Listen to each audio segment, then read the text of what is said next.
This is operations with matrices. Anyway, this is a matrix. It's just a collection of numbers. Right here shown are rows, so there will just be numbers in here.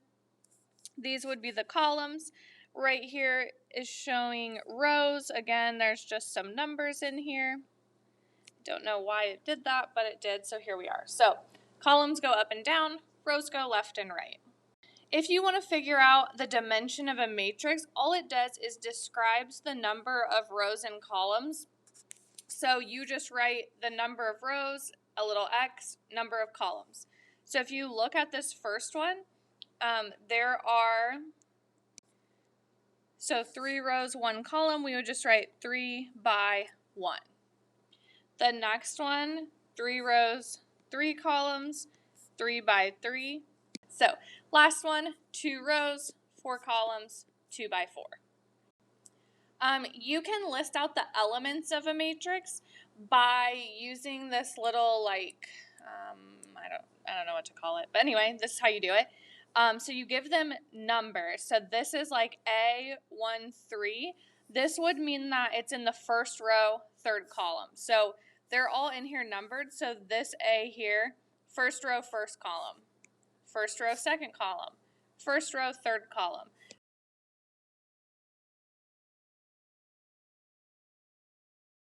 Okay, so this one, A, third row, second column, so 32.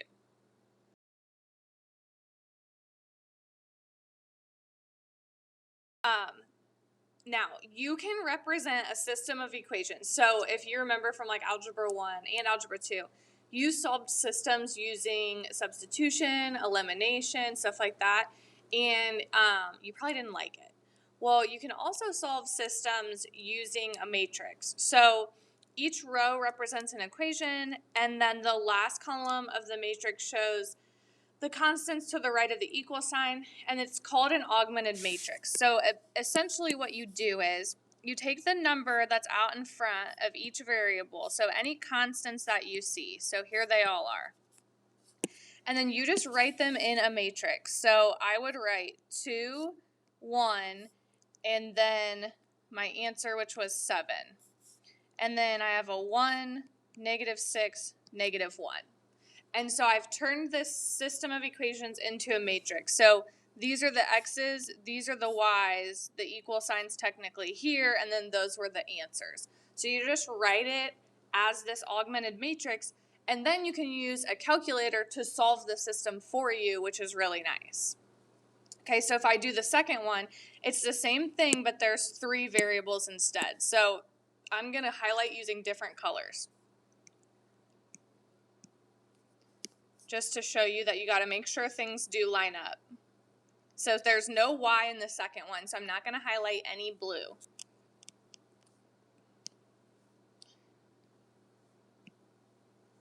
There's no z in the third one, so I'm not going to highlight any green. So you do have to make sure that things are matching up. So when I list this one, I have 1, 1, 5. Again, these are my x values. For my y's, I have -3.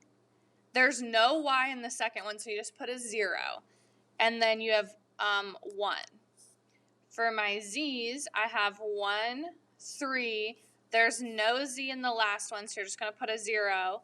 And then all of your answers go here. Does that seem like it makes sense? Is there a W? And so if you see this bar drawn in, that's the equal sign. Okay, so then I'm going to show you how to find the solution to the system. So if you're going to do that, the first thing you want to do is rewrite it as an augmented matrix. So this first one would be 9, -2, 5. The second one would be 3, 7, 17. And then you're going to go to Desmos and use that to solve. And I'm going to post a PDF that has like every button you push and in the correct order so that you can solve these systems. So once you get it all solved in Desmos, this is what popped up. So it did not have this line, I drew it in, but it was still the same. So if you remember, I put my x's here, and then y is here, and then these were my answers. It follows the same pattern. So there's a 1 right here. That means 1x equals 1. So x is 1. Down here, I have 1y equals 2. So y is 2. So that's kind of how you interpret what your answer is. So if you start writing your augmented matrix, it's going to look like this. So I'm just taking those constants, writing them down. You would go into Desmos and type each of these in. So once I typed that in Desmos, I ended up getting this.